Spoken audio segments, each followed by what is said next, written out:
नमस्कार विद्यार्थी मित्रांनो. कॉमर्सच्या विद्यार्थ्यांसाठी पाणी पुरवठा विभाग म्हणजेच महाराष्ट्र जीवन प्राधिकरणाकडून एक ॲडव्हर्टिजमेंट पब्लिश करण्यात आलेली आहे आजच्या डेटमध्येच. तर आजच्या या शॉर्ट व्हिडिओमध्ये मी तुम्हाला फक्त या ॲडव्हर्टिजमेंटचं एक हायलाईट तेवढं या व्हिडिओ थ्रू मी तुम्हाला देणार आहे. याच्या नेक्स्ट व्हिडिओमध्ये मी तुम्हाला या ॲडव्हर्टिजमेंटचं ना इन डिटेल अनालिसिस तुमच्यासाठी घेऊन येईल. चला ठीक आहे. तर बघू विद्यार्थी मित्रांनो, आपण ही ॲडव्हर्टिजमेंट कोणत्या डिपार्टमेंटकडून आलेली आहे, तर पाणी पुरवठा विभाग आपण म्हणू शकतो त्याला, महाराष्ट्र जीवन प्राधिकरण. कधी आलेली आहे मी विद्यार्थी मित्रांनो, तर 4/11/2025. ठीक आहे. तर या ॲडमध्ये म्हणजे आपले सर बीकॉम बेस कोणकोणते एक्झाम होणार आहेत, तर बीकॉम बेस अकाउंट्स आणि ऑडिट बेस 3 ते 4 पोस्ट आहेत या ॲडव्हर्टिजमेंटमध्ये. आपण त्या पुढे पाहू. तत्पूर्वी आपण हे पाहून घेऊ की यार आपले ॲडव्हर्टिजमेंट ह्या ज्या पोस्ट आहेत याचं मग ऑनलाईन ॲप्लिकेशन कधीपासून चालू होणार आहे.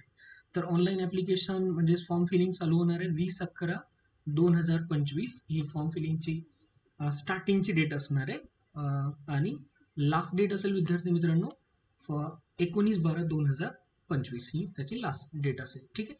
म्हणजे 19 डिसेंबर 2025 ही फॉर्म भरण्याची लास्टची डेट असणार आहे. ठीक आहे. तर मग ही सर कोणत्या वेबसाईटला वगैरे अप्लाय करायचं, डोंट वरी विद्यार्थी मित्रांनो. जेव्हा फॉर्म फिलिंग चालू होईल ना, त्याचे एक सेपरेट मी तुम्हाला एक लिंक आपल्या टेलिग्राम चॅनल आणि यूट्यूब चॅनल दोन्हीवरती तुम्हाला पोस्ट करून देईल. ठीक आहे. सगळ्यात महत्त्वाचं ही एक्झाम कोण घेणार आहे, तर IBPS कडून ही एक्झाम घेतली जाणार आहे. शॉर्टमध्ये मी तुम्हाला पुढे याचा आपण पेपर पॅटर्न पण तुम्हाला मी दाखवून देतोच. चला ठीक आहे. पोस्ट कोणकोणत्या आहेत बघून घ्या तुम्ही एकदा. अंतर्गत लेखा परीक्षण अधिकारी, that is internal auditor. Post फक्त 2 आहेत, लक्ष असू द्या. इथे पोस्ट फक्त आणि फक्त 2च आहेत. आणि एक्सपिरियन्स लागणार आहे इथे विद्यार्थी मित्रांनो. सगळ्यात महत्त्वाचं काय असणार आहे, तर एक्सपिरियन्स लागणार आहे. तुम्ही पाहू शकता मिनिमम 10 इयर्स एक्सपिरियन्स इथं रिक्वायर्ड आहे. त्याच्यानंतर आहे लेखाधिकारी गट ब. लेखाधिकारी गट बचे एकूण 3 पदे आहेत. एकूण 3 पदे. यावेळेस पदे यांनी काही जास्त काढलेली नाही आहेत, बट चला ठीक आहे. काहीच ॲडव्हर्टिजमेंट नसण्यापेक्षा काहीतरी ॲडव्हर्टिजमेंट आली आपण असं म्हणू. सहाय्यक लेखाधिकारी इथे पण फक्त आणि फक्त 6 पोस्ट आहेत.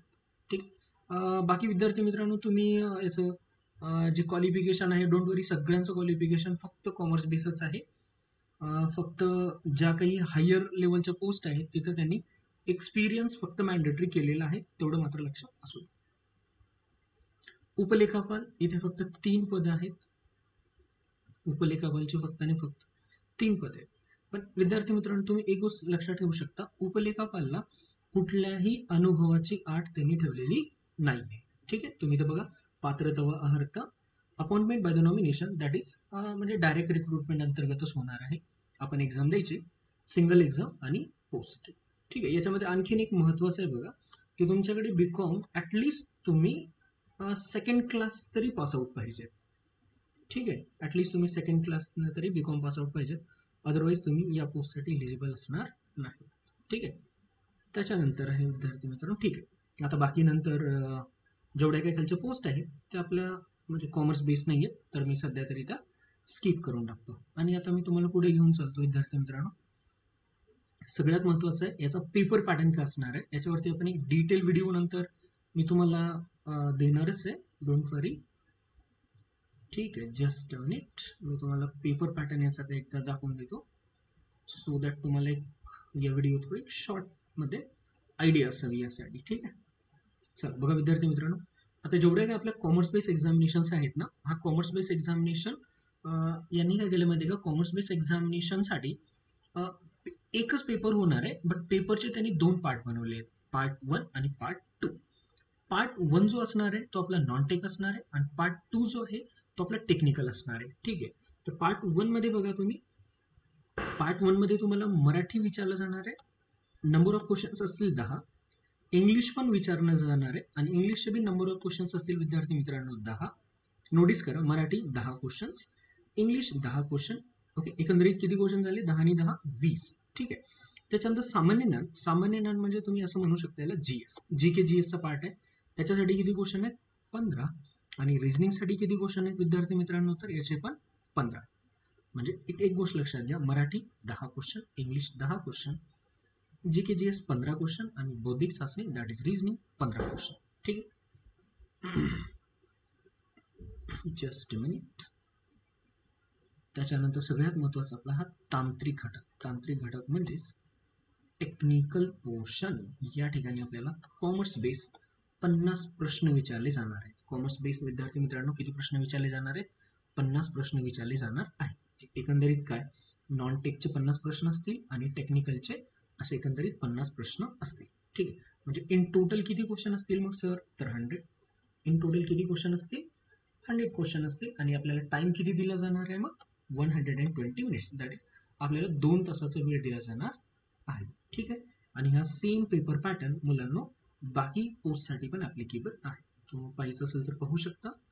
लेखाधिकारी Marathi 10 question, English 10 question, G S आणि रिझनिंग 15 आणि नॉन टेक 15 क्वेश्चन.